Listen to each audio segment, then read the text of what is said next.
Hey everybody, Aaron Cowan, Sage Dynamics, and this is the Agency Arms 417 compensator.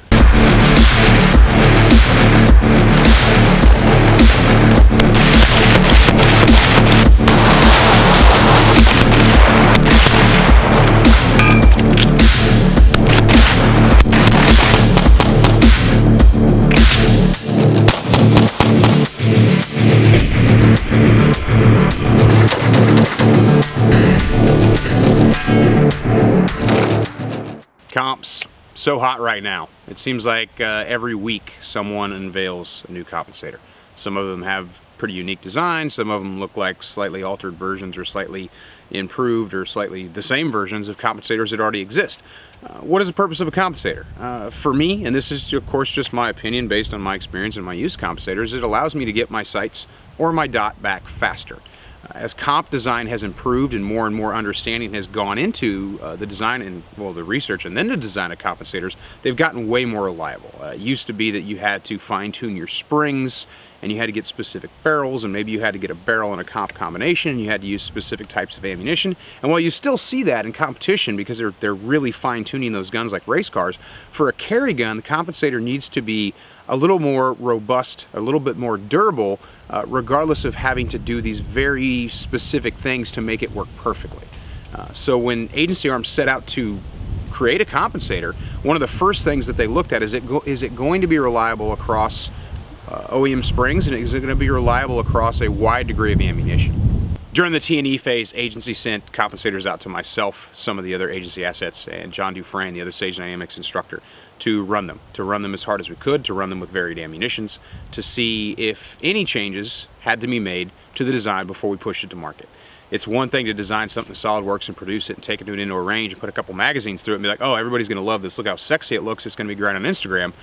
I don't really care about that. I need something that's going to cycle, it's going to function, it's going to be reliable, and if it's something that I'm going to get in front of my students or I'm going to put in videos or have people see, I want to make sure that it's going to function as reliably as possible. Comps have been historically finicky.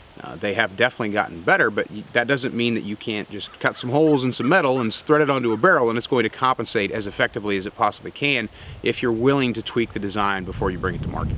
During the T&E phase, I tinkered with spring weights, I tinkered with different ammunitions. I tried as many multiple combinations as I could, and while this isn't a review, I knew I was going to end up making a video about the 417 if I liked it. So I wanted to be able to show that it's been run with your traditional OEM spring weights. I've used 18 pound, I've used 15 pound, run on a 17 and on a 19 with a pretty big myriad of ammunition. Everything from 115 up to 147 target ammo, and then I fired 115 plus P, 124 plus P, 147 plus P, 147 plus P plus, 124 plus P plus, every single ammunition, conceivable ammunition I could get my hands on.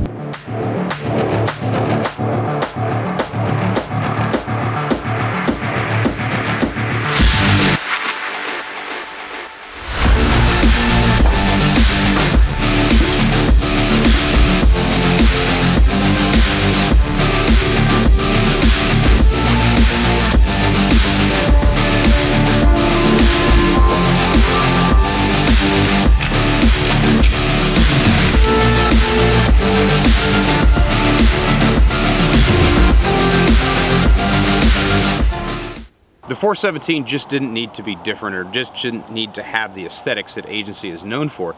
It needed to bring something new to what's out there, to give someone a reason beyond the fact that they might want to stay brand loyal if they already have an Agency gun to choose the 417 over the other compensators out there. There are two very innovative features that are built into the 417. Now, it is a compensator. There's only so much you can do beyond tuning it to run the gun as flat as possible. One of the first things Agency did is they gave the ability to mount a front sight to it, and that's advantageous for two very specific reasons. First, it allows you to have not a true sight tracking handgun if you're going to shoot just iron sights, but it keeps your front sight from reciprocating with the slide, which helps you settle your sights subjectively faster than if you're waiting for your sight picture, your total sight picture to settle through recoil. I think that's super cool. Another feature which I really like, because this is a problem I've had in the past, is they've increased the length slightly to allow for a greater degree of threaded barrels to be used with it, so you don't have to worry about your threads extending into your first or maybe even your second expansion chamber, depending on the standoff of the barrel you have. Threaded barrels have different standoff. And when I say standoff, what I'm talking about is how much barrel protrudes from the slide of the gun before the threads start. For suppressors, I want a lot of standoff because I want to minimize or completely remove the chance of the booster on my pistol suppressor impacting with my guide rod. On a compensator, it's kind of the opposite. I want it to sit as flush to the slide as possible without the threads extending into that first or even the second expansion chamber. So that additional length gives you the ability to run a pretty wide variety of barrels without any worry of the threads extending into those chambers, which would kind of, like I said, negate some of the properties that the comp is good for.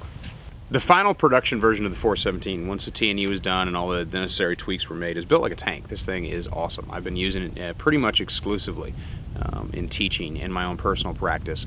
Really putting some rounds through it. I ran probably a couple thousand rounds through the T&E versions, and I've already matched that number now. Again, this isn't a review, but I am speaking from a pretty decent sample size of trigger presses on this thing versus just having 4 or 5 or 10 or maybe 100 rounds through it and then being like, let me take to the internet and tell everybody how great it is without experiencing my first problem.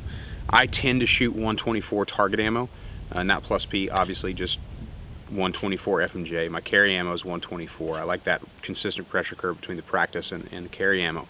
And it shoots just fine in this comp. Now you can shoot 115 through it. I have shot a good deal of 115 through it.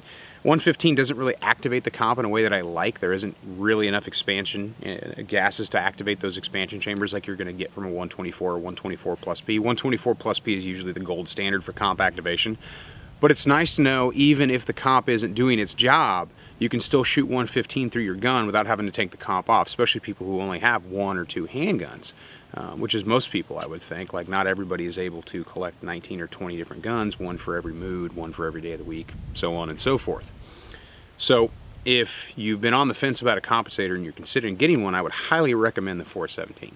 Not only is it reliable across a wide degree of ammunition, those features are going to be great. For those of you people who aren't familiar, I'm an irons forward kind of guy when it comes to mounting optics on red dot guns. So if you wanted to, you could get a lot of your sight radius back by moving that front sight to the compensator and having the irons forward of your RMR, and that's just another feature. In fact, that's what I plan on doing with a Glock 26. I've been hesitant to mount an RMR on a 26 because of the extreme lack of sight radius that's going to be present when I move the irons forward. I mean, it would almost be ridiculous to a degree. But if I put a comp on that 26 and move the front sight forward, now I'm a little bit more comfortable just in case I need my iron sights. So if you're interested in the Agency Arms 417 compensator, you just want to kind of get some more information about it, you can check it out on their website. If you're looking to purchase, you can go ahead and use my Agency Arms discount code to go ahead and pick that up, or any of the other non-sale products are on the website. I'm Aaron Count with Sage Dynamics. Train accordingly.